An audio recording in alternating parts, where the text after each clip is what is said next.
Assalamualaikum warahmatullahi wabarakatuh. Kembali lagi bersama saya Syarif di Kala Senja. Dan ke dalam kesempatan kali ini atau dalam konten kali ini saya pengen berbagi pengalaman lagi, berbagi cerita yang dimana cerita ini sangat amat menggugah hati saya. Kenapa? Karena ternyata anggapan bahwa orang yang diculik bangsa jin, dulu saya sempat nggak percaya gitu. Tapi setelah saya menangani kasus ini, kemudian juga diberikan dalil soheh dari guru-guru saya, ustadz-ustadz saya yang mengajarkan saya ruqyah, akhirnya saya percaya. Ternyata memang benar ada manusia yang diculik ke alam jin.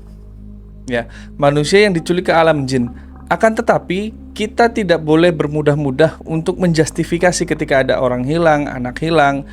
Jangan-jangan ini diculik oleh bangsa jin, jangan-jangan ini diculik oleh setan, kolong wewe, kuntilanak dan sebagainya. Nah, untuk itu biar teman-teman paham, biar teman-teman lebih bijak ketika menghadapi kasus-kasus seperti ini, ataupun tetangga, saudara, teman-teman mengalami hal yang serupa dengan korban yang nanti saya ceritakan, teman-teman bisa lebih tahu apa yang harus teman-teman lakukan. Untuk itu jangan kemana-mana, tetap stay tune di Kala Senja.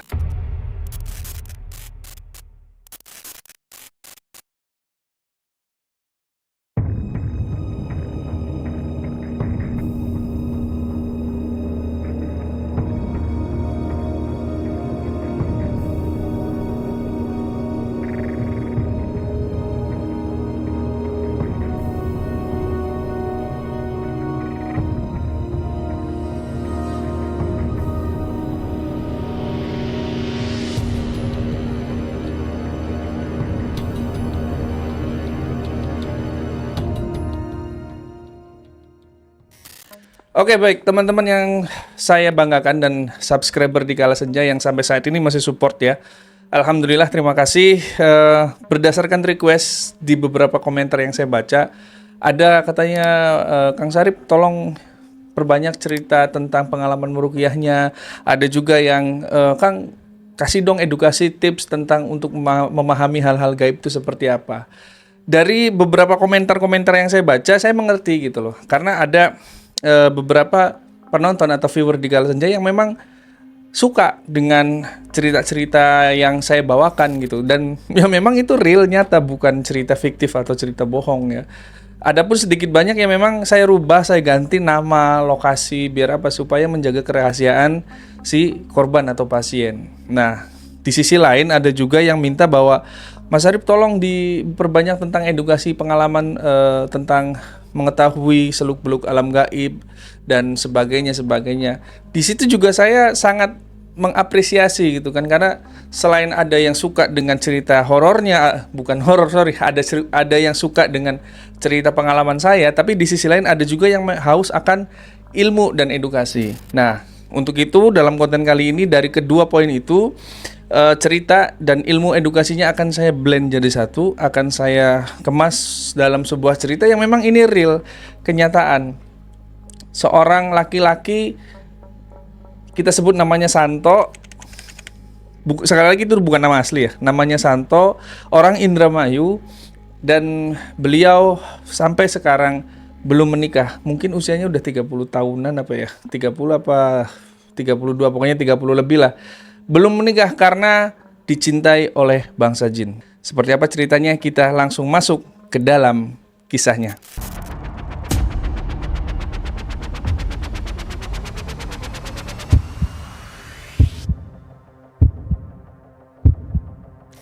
Jadi ceritanya begini, cerita ini bermula dari sahabat saya, teman saya. Beliau juga dulunya tim di Kala Senja, tapi sekarang beliau dapat amanat, ya dapat tugas dari negara. Sekarang beliau jadi sekdes, sekretaris desa di tempat saya tinggal. Akhirnya beliau fokus ke jabatan itu, dan nggak masalah, saya masih bisa jalan gitu, alhamdulillah, dengan support dari beliau juga.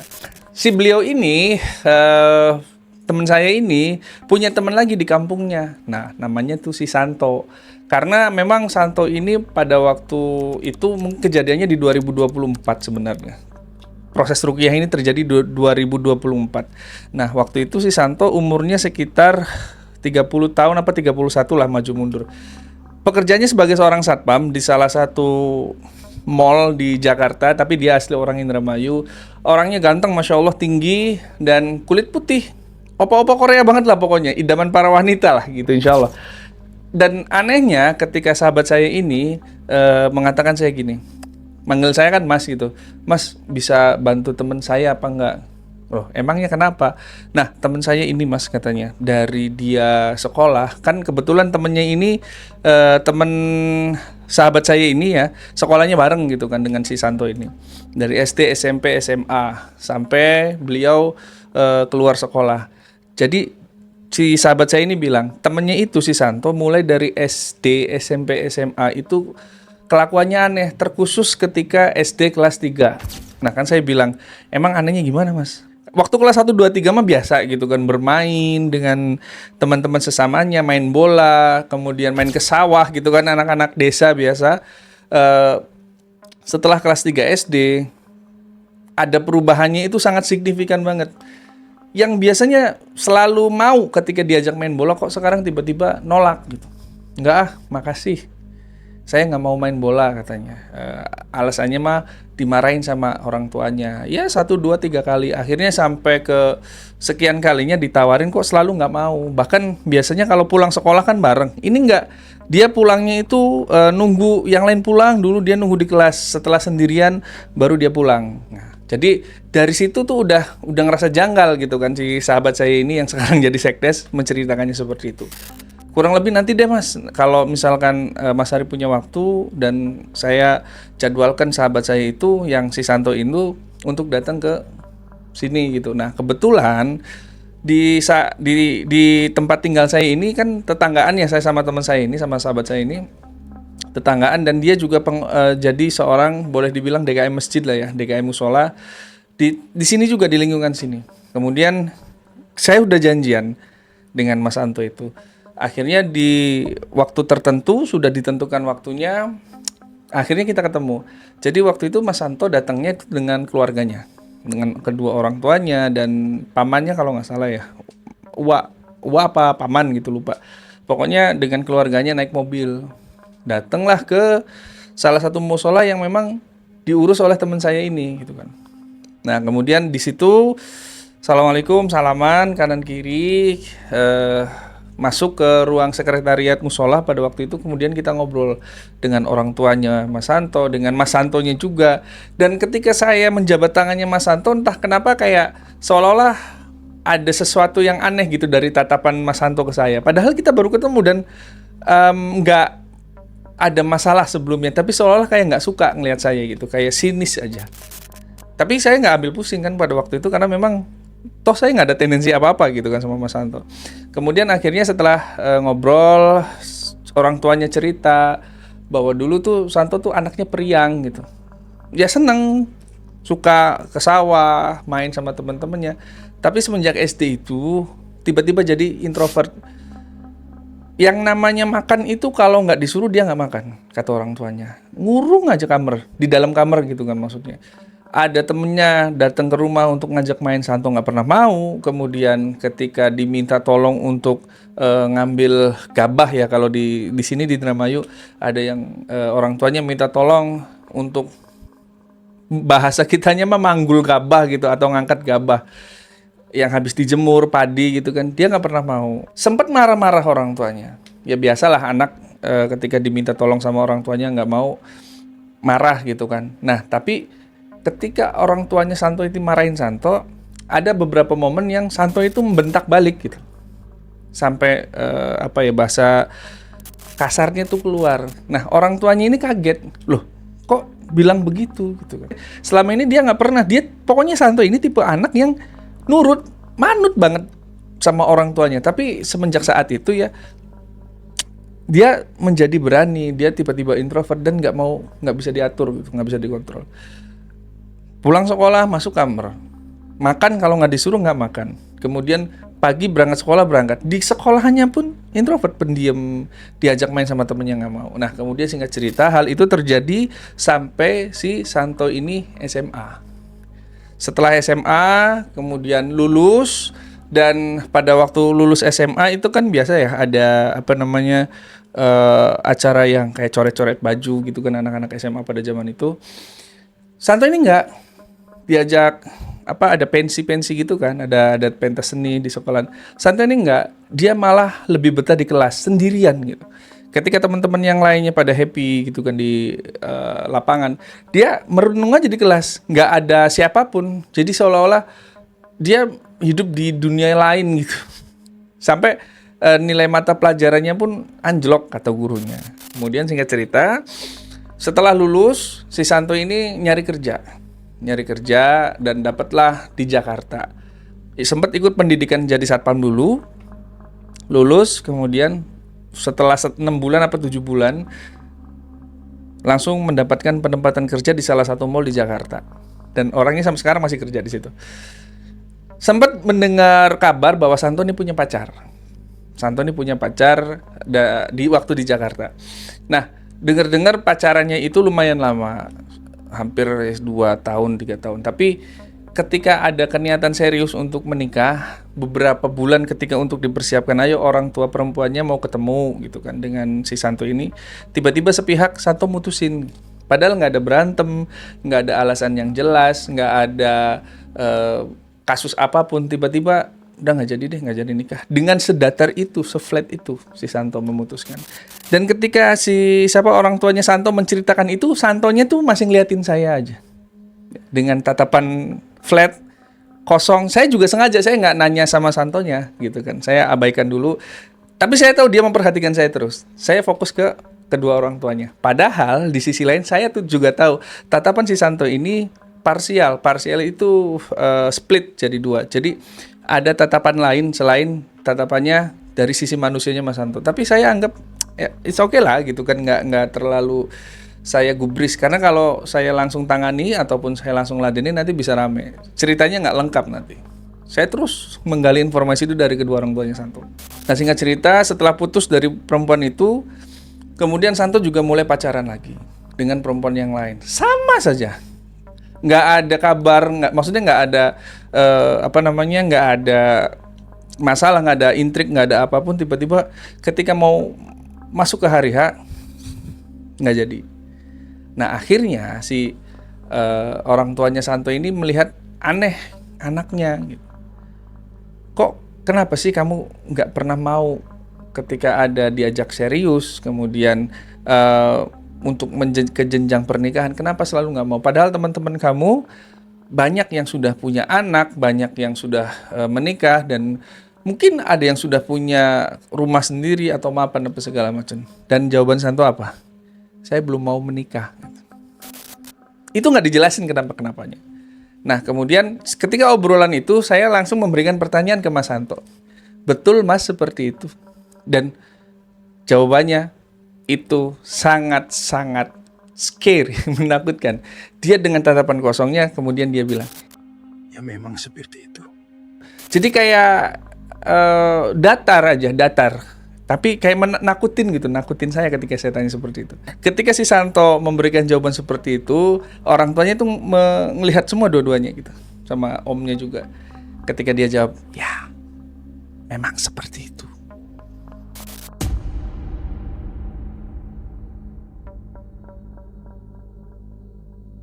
Dari situ saya langsung ambil sikap. Oke, berarti kalau begini, saya langsung memposisikan diri sebagai ini bukan Santo gitu.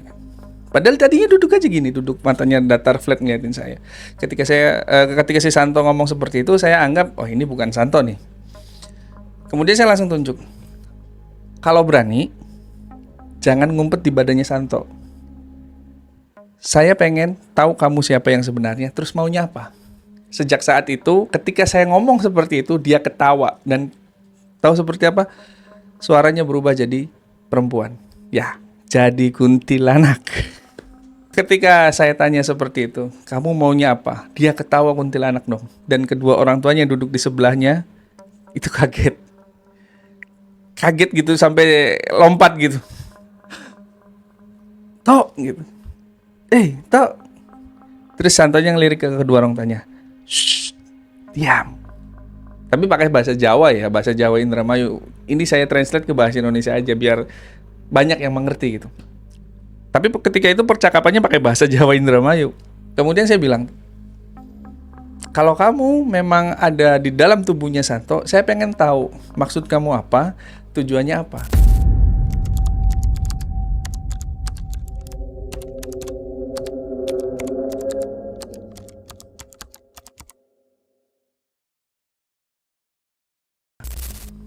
Kemudian si Santo dengan tatapan flatnya ngelirik lagi ke saya dan bilang, kamu nggak tahu apa-apa tentang anak ini. Saya sama anak ini sudah lama, sudah 25 tahun saya menjaga anak ini. Sudah selama itu saya menjaga anak ini sampai anak ini dewasa. Saya tidak mau terjadi apa-apa sama anak ini. Ketika dia ngomong seperti itu, saya langsung cut tuh. Nanti dulu. Kalau kamu memang menjaga anak ini, kamu nggak ada cerita untuk bisa mengganggu perjalanan hidupnya anak ini. Apapun itu. Kamu tidak boleh menjadi faktor lain untuk mengganggu jodoh, mengganggu pernikahannya anak ini. Terus dia ketawa dong. Dia ketawa. Kamu tahu ternyata, ngomong ke saya, kamu tahu bahwa yang memang selama ini membuat anak ini tidak pernah menikah itu saya. Saya selalu buat anak ini was-was. Saya selalu buat anak ini takut untuk menikah. Saya selalu buat anak ini supaya tidak mau mendekati manusia. Perempuan pada waktu. Ya, maksudnya manusia itu perempuan nih, saya ngerti. Saya selalu memberikan kenikmatan kepada anak ini.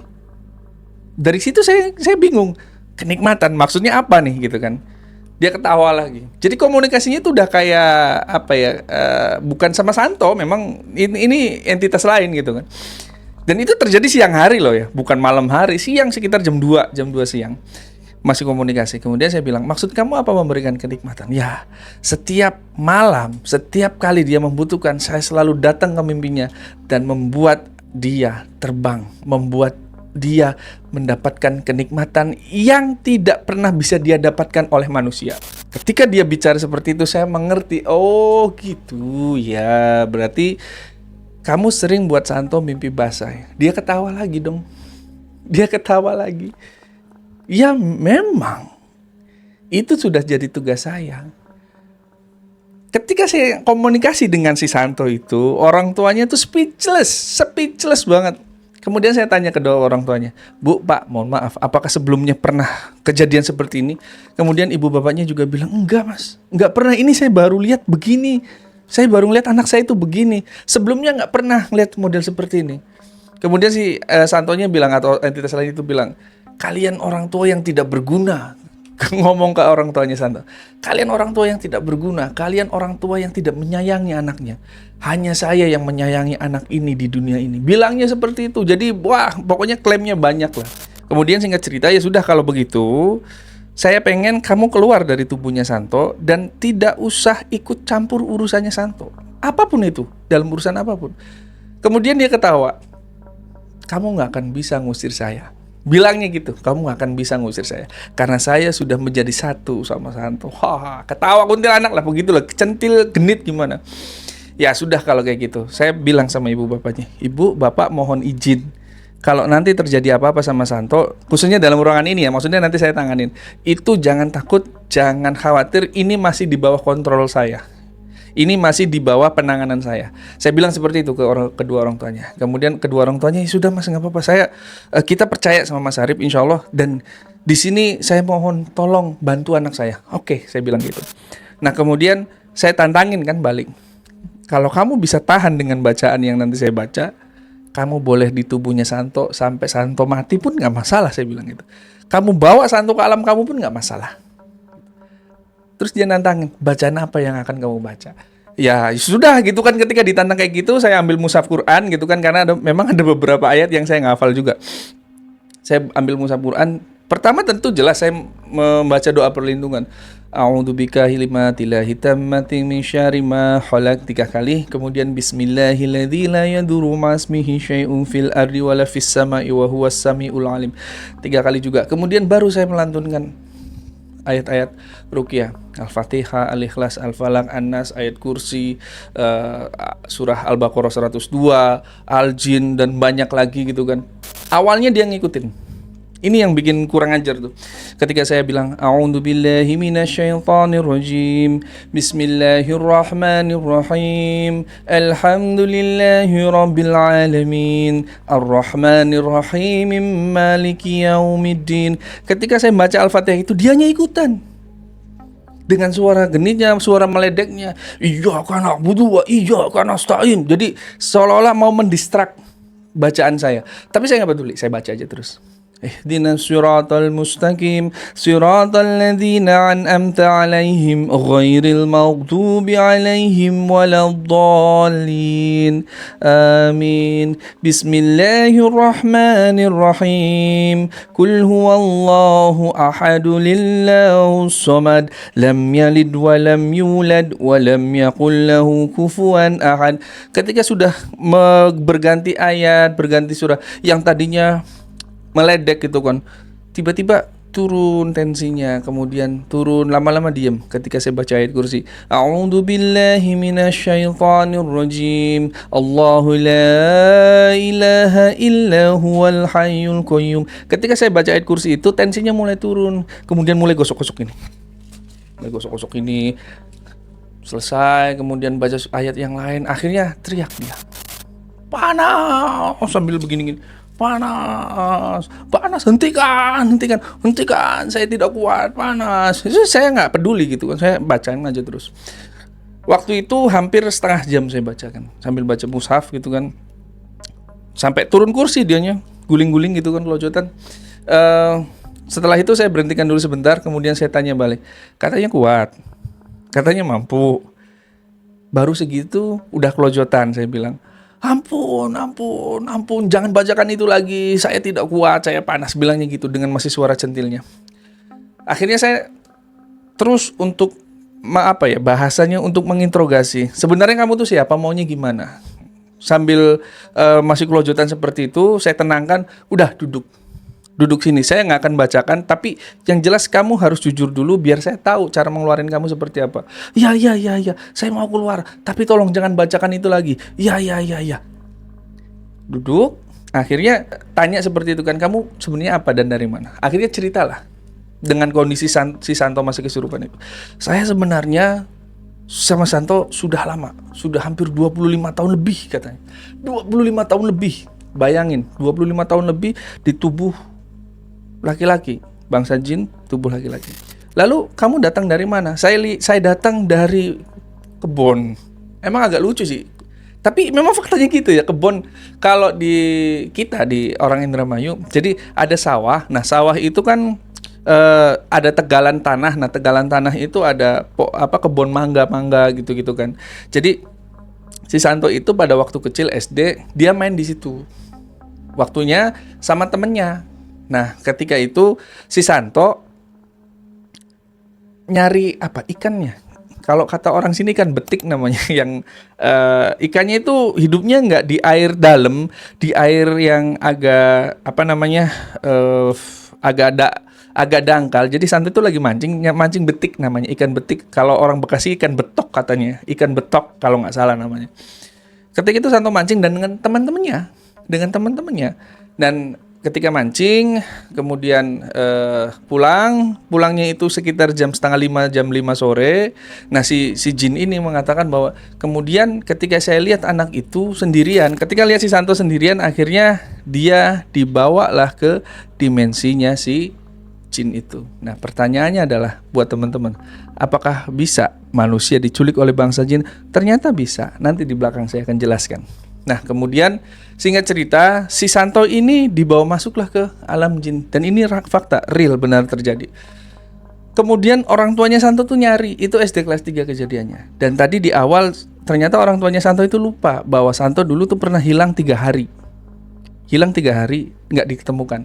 Dan ternyata 3 hari itu Santo hilang di bawah bangsa jin itu. Dan pengakuan dari bangsa jin itu ternyata hanya beberapa jam dibawa ke alamnya. Kemudian dipulangkan lagi dengan kondisi yang kotor semua. Kemudian kata orang tuanya, iya mas, saya baru ingat dulu Santo pernah hilang 3 hari. Padahal di waktu bangsa jinnya itu cuma beberapa jam. Dan ini ada teori fisikanya. Nanti saya jelaskan juga insya Allah. Ada korelasinya antara kenapa di alam jin begitu lambat, tapi di alam manusia begitu cepat. Ada teori yang akan menjelaskan itu. Nah kemudian singkat cerita, kenapa kamu membawa si Santo ini ke alam kamu? Saya kasihan katanya sama Santo ini. Kenapa kasihan? Dia ditinggal sendirian sama teman-temannya. Dia sering dimarahin sama orang tuanya. Dia nggak ada yang nemenin karena maaf agak bodoh. Walaupun anaknya tinggi, putih, ganteng, tapi untuk mata pelajaran kurang gitu kan. Akhirnya ya pada zaman itu anak-anak kalau yang nggak pinter-pinter amat itu selalu dibully, dikucilkan. Akhirnya dapat perhatian dari bangsa jin. Awas, makanya hati-hati teman-teman nih. Jangan suka bully-bully orang. Nanti kalau orang yang dibully itu tiba-tiba introvert, bisa kena juga gangguan jin kayak si Santo ini. Bahaya juga. Nah kemudian lanjut. Ya sudah kalau kayak gitu, saya minta kamu keluar. Saya nggak mau rame-rame, saya nggak mau berantem. Saya minta kamu keluar, lepas dari tubuhnya Santo. Bantu saya katanya. Bantu saya nggak bisa keluar sendiri. Nggak, keluar sendiri. Tidak bisa. Saya harus dibantu keluar karena saya sudah lama di sini. Kemudian terjadilah proses ruqyah yang nanti saya kasih videonya.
Nah setelah itu proses ruqyah selesai, kemudian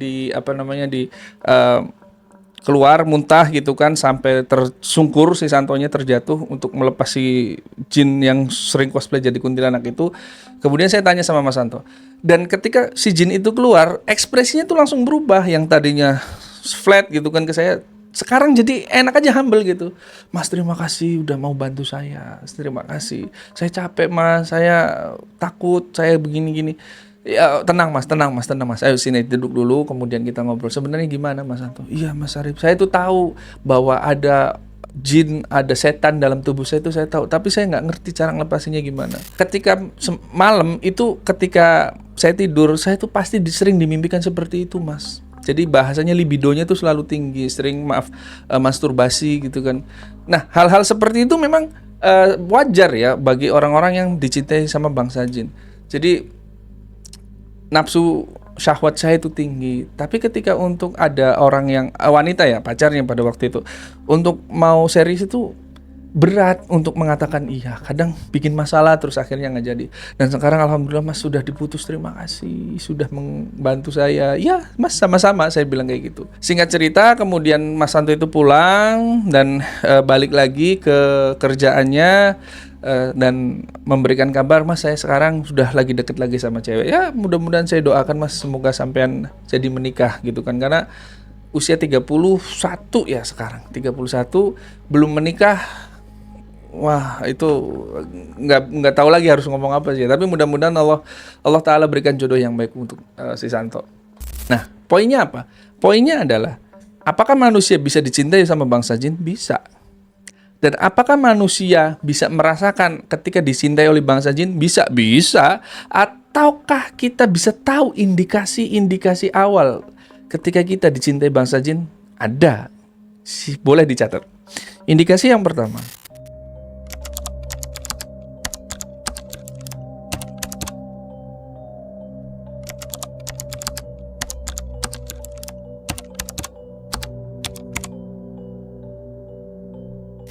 Ini menurut pengalaman saya pribadi sebagai seorang peruqyah dan guru-guru saya dan syekh-syekh yang proper di bidang ruqyah syariah mengatakan bahwa ciri-ciri ataupun indikasi orang yang dicintai oleh bangsa jin adalah yang pertama, dia menjadi orang yang malas untuk melakukan kebersihan kayak mandi, kemudian sikat gigi, kemudian bersih-bersih badan.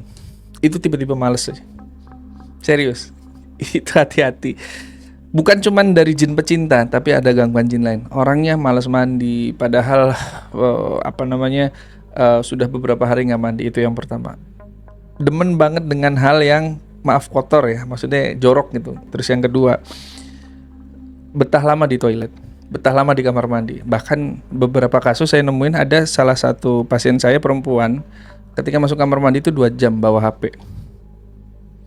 Ketika saya tanya, Mbak, kenapa kok betah banget di kamar mandi? Nggak tahu Mas, saya kalau masuk kamar mandi itu happy aja gitu, feels better, ngerasa tenang aja. Jadi kayak me time di kamar mandi.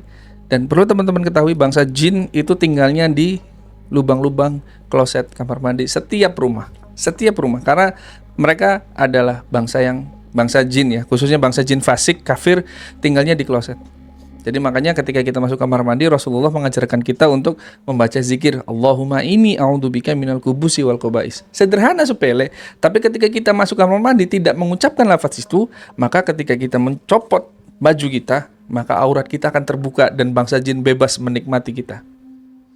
Makanya sekali lagi, untuk masuk kamar mandi, baca zikirnya Allahumma inni a'udzubika minal kubusi wal khaba'is. Anak saya yang sekolah TK aja bisa kok. Harusnya teman-teman yang lebih dewasa, saya yakin pasti tahu, ingat sekarang mulai di-review lagi, dibiasakan untuk masuk kamar mandi, membaca itu, dan kaki kiri terlebih dahulu. Setelah selesai, kemudian keluar dengan kaki kanan, baca Ghufronak. Ghufronak, hanya itu saja. Artinya ampuni hamba, Ghufronak. Kemudian yang pertama, malas mandi, jorok. Kemudian yang kedua, betah lama di kamar mandi. Kemudian yang ketiga, sering bermimpi ketemu dengan lawan jenis yang random, ngacak. Kalau yang perempuan ketemu yang laki-laki, kadang laki-lakinya nggak dikenal. Kalau yang laki-laki ketemu sama perempuan yang nggak dikenal. Bahkan beberapa kasus ada yang sampai diajak berhubungan. Kemudian ada juga yang hanya ditemani, ada yang cuma kayak orang pacaran. Tapi itu continue, berkelanjutan di dalam mimpi. Kemudian yang keempat, ini yang harus saya sampaikan juga. Yang keempat, ciri-ciri orang yang dicintai bangsa jin adalah libido dan syahwatnya tinggi, dan sering melakukan masturbasi, karena di kepalanya hanya menuruti syahwat yang dibisikkan oleh bangsa jin itu. Apakah teman-teman ada ciri-ciri seperti itu? Kalau ada, segera lakukan ruqyah mandiri. Videonya ada di channel ini, silakan cari-cari sendiri aja. Segera lakukan ruqyah mandiri. Kalau memang ketika melakukan ruqyah mandiri dan efeknya ternyata sampai membuat blackout ataupun pingsan atau bahkan sampai kesurupan, stop, segera hubungi peruqyah syariah yang proper, yang profesional. Jangan hubungi dukun ataupun orang pintar. Paham? Jadi mungkin sebelum saya nutup konten kali ini, cerita yang tadi yang saya jelaskan itu real fakta. Dan yang kedua, saya harap teman-teman bisa meraba diri sendiri, bisa me-scan diri sendiri. Apakah saya ada ciri-ciri seperti itu? Kemudian yang ketiga, yang terakhir, jaga tauhid kita, jaga akidah Islam kita, karena hanya dengan itu Allah Ta'ala menyelamatkan kita dari gangguan jin dan syaitan yang terkutuk. Itu saja dari saya. Terima kasih waktunya. Mohon maaf kalau ada salah-salah kata. Kalau mau bertanya boleh di kolom komentar, atau kalau mau hubungi saya boleh ada IG saya di bawah. Terima kasih. Saya Syarif. Assalamualaikum warahmatullahi wabarakatuh. Bye bye.